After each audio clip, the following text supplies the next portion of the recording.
آج جو میں آپ لوگوں کو ایک ثانیہ بتانے جا رہا ہوں، بہت ہی تکلیف دہ، درد بھرا، خون کے آنسو رلانے والا۔ میرا ایک کافی پرانا دوست، تقریباً کوئی 12 سال پرانا دوست اور بہت اچھا دوست میرا، اس کا مجھے رات کو فون آتا ہے، اچانک سے مجھے کہتا ہے کہ میری بیٹی کی ڈیتھ ہو گئی ہے۔ آئی واز ریئلی شاکڈ کہ ابھی تقریباً 2 ہفتہ پہلے اس کی بیٹی ہمارے گھر آئی تھی اور اس کو میں نے ہنستے کھیلتے ہوئے دیکھا تھا اور بالکل ٹھیک تھی وہ۔ میں امیجیٹ بیس پر میں اس کے پاس پہنچا اور جا کر میں نے سارا معاملہ اس سے پوچھا۔ اس نے بتایا کہ ایک رات پہلے تک وہ بالکل ٹھیک تھی، بس اس کو سڈنلی ٹیمپریچر سا ہوا ہے، ڈاکٹر کے پاس گئے ہیں اور وہاں پہ انہوں نے جو بھی وقتی طور پہ میڈیکیشن کی ہے اور گھر آئی ہے، اور اس کے بعد اس کی باڈی ایک دم سے اچانک پوری باڈی اس کی ٹھنڈی ہو گئی، بالکل وہ باڈی اس کی فریز ہو گئی، ٹھنڈی سی ہو۔ کہتے ہیں ہم نے اس کو رات اس کو بہرحال اس کو کسی طرح بھی کر کے اس کو سلا دیا، اور صبح صبح کہتے وہ بچی جو ہے اٹھی ہے اور خود ہی اٹھ کے اپنے روم سے نکل کے اسٹیئرز اتر کر اور جا کر اپنے صحن میں جا کے گر گئی ہے۔ اچھا، میں اب آپ کو بتاتا چلوں کہ بچی کی ایج تقریباً 8 سے 9 سال تھی۔ اب وہ کہتے کہ ہم فوراً امیجیٹ بیس پہ، اس کی والدہ کی چیخیں نکل گئیں، ہم امیجیٹ بیس پر اٹھے ہیں اور اس کو بچی کو ہاسپٹل لے کر جانے لگے ہیں۔ لیکن وہیں پہ موقع پہ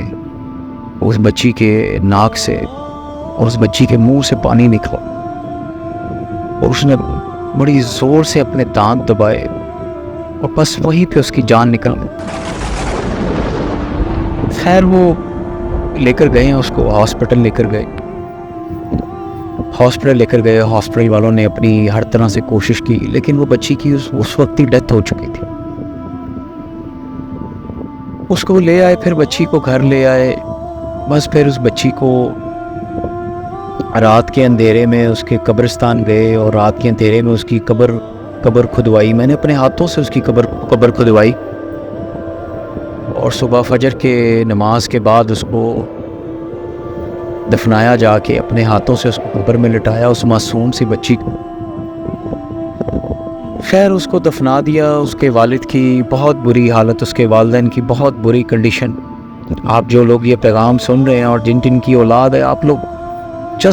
جسٹ امیجن کریں کہ اس کی جگہ ہماری اولاد بھی ہو سکتی تھی۔ خیر اس کو دفنا دیا بچی کو دفنانے کے بعد گھر آ گئے، بہت بیچارے ماں باپ بہت برے حالات میں، کیونکہ ایک چھوٹی بات نہیں ہے کہ ایک ہنستی کھیلتی بچی، معصوم سی 8-9 سال کی بچی اچانک سے وہ چلی جائے۔ وہ ٹھیک ہے کہ اس کا وقت اتنا ہی لکھا ہوا تھا، اس کا وقت پورا ہو چکا تھا، وہ تو چلی گئی۔ اب یہاں پر جو میں یہ آپ سے واقعہ شیئر کرنے کی ایکچولی ریزن کیا تھی، اب جو میں آپ سے بات کرنے جا رہا ہوں یہ بڑی قابل غور ہے۔ دیکھیں، وہ ہم لوگ جو اس دنیا میں بڑے فرعون بنے پھرتے ہیں نا، بڑے ظالم بنے پھرتے ہیں اور دنیا میں بڑا ظلم اور بڑے ایک حاکم بنے پھرتے ہیں کہ جی ہم سے بڑھ کے کوئی ہے ہی نہیں ہے، کسی کا حق مارا ہوا ہے، کسی کے ساتھ ظلم کیا ہوا ہے، کسی کے ساتھ جبر کیا ہوا ہے۔ ایک بات یاد رکھیے گا، یہ جو لوگ ہم سمجھتے ہیں نا کہ یار ابھی تو بڑی دنیا پڑی ہے، بڑی زندگی پڑی ہے، ابھی تو بڑی، ابھی مجھے تو بڑا میں نے جینا ہے ابھی۔ ایک بات یاد رکھیے گا، موت آپ کی عمر پوچھ کے، آپ کی ایج پوچھ کر نہیں آتی، موت کا جب دل کرے آ جاتی ہے۔ یہ آپ سے آج واقعہ شیئر کرنے کا مقصد یہ تھا کہ اگر اس چھوٹی سی معصوم بچی کو، جس نے تو ابھی کوئی گناہ ہی نہیں کیا تھا، اس کے کھاتے میں کوئی گناہ ہی نہیں تھا، وہ تو بخشائی روح ہے، اگر وہ چھوٹی سی معصوم بچی اس کو موت آ کے پکڑ سکتی ہے، تو جو تو ظالم جو اس دنیا میں ظلم پھیلاتا ہوا پھر رہا نا، اور دنیا داری میں جو تو ایک دنیا داری کی مستی میں، موج میں جو تو گھوما پھرا پھرتا ہے اور تو بھولا ہوا اپنی موت کو، یہ بات یاد رکھی، تجھے بھی موت آنی ہے اور کسی وقت آنی ہے، تجھے پتہ بھی نہیں لگنا۔ ایک جھٹکے میں موت آنی اور تجھے ساتھ لے جانی، اور پھر اس کے بعد قبر میں جا کے تجھے پتہ لگے گا۔ وہ قول ہے نا کسی کا کہ دنیا ساری سو رہی ہے، جس وقت قبر میں جائے گی نا تو وہاں جا کے اس کی آنکھیں کھلیں گی اور وہ جہاں جا کے جاگ جائے گی. تو وہاں جا کے جاگنے کا کوئی فائدہ نہیں ہوگا. وہاں جا کے جتنا مرضی ظالم بندہ کہے کہ اللہ مجھے ایک موقع دے دے، ایک موقع دے دے مجھے، میں دوبارہ اس دنیا میں جاؤں اور میں سجدے سے سر نہیں اٹھاؤں گا، تیرے کسی بندے کو تکلیف نہیں دوں گا، میں بڑا اچھا شریف بندہ بن کے پھروں گا، کسی کے ساتھ ظلم نہیں کروں گا، زیادتی نہیں کروں گا. نا نا نا نا نا نا نا، جو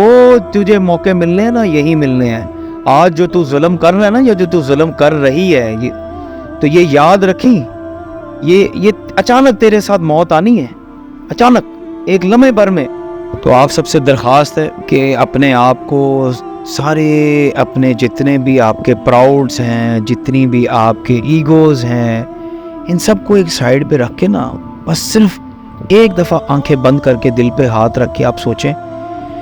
کہ آپ کوئی اتنے لاڈلے نہیں ہیں کہ آپ کو موت 1000 سال بعد آئے گی. ایک لمحے کا نہیں پتا کہ ابھی آپ ایک لمحہ میرا یہ پیغام سن رہے ہیں اور اگلے لمحے آپ کو موت آ جائے، مجھے موت آ جائے. تو بس جتنی بھی ایج باقی بچی ہے نا، آج اس بات کا تہیہ کریں کہ ہم آج کے بعد بہت عاجز بن کر اس دنیا میں زندگی گزاریں گے. کسی کو اس دنیا میں تکلیف نہیں دیں گے، ہم سے کسی کو تکلیف نہ پہنچے، اور ہر لمحہ ہر وقت اپنی موت کی تیاری میں رہیں. اور بس اپنی موت کی تیاری کے لیے جو آپ آخرت کا سامان کر سکتے ہیں، اپنی قبر کے لیے جو سامان کر سکتے ہیں، وہ آج ہی تیاری کر لیں. اور آپ سب سے درخواست ہے کہ یہ میرے اس پیغام سننے کے بعد اس میرے دوست کے لیے، اس والد کے لیے جس کی بچی جو ہے اچانک اس دنیا سے چلی گئی، آپ سب اس کے والد کے لیے آپ دل سے دعا کریں. اللہ پاک ان دونوں ماں باپ کو صبر جمیل عطا کرے. ہو سکے تو کمنٹ باکس میں بھی آپ لوگ سب اس کے لیے، اس بھائی کے لیے، میرے اس دوست کے لیے دعا کر دیجیے گا، اس کے لیے، اس کی بیٹی کے لیے، ان کے صبر کے لیے، کیونکہ یہ پیغام وہ بھی سن رہا ہوگا. آپ سب لوگ دعاؤں میں یاد رکھیے گا. السلام علیکم ورحمۃ اللہ.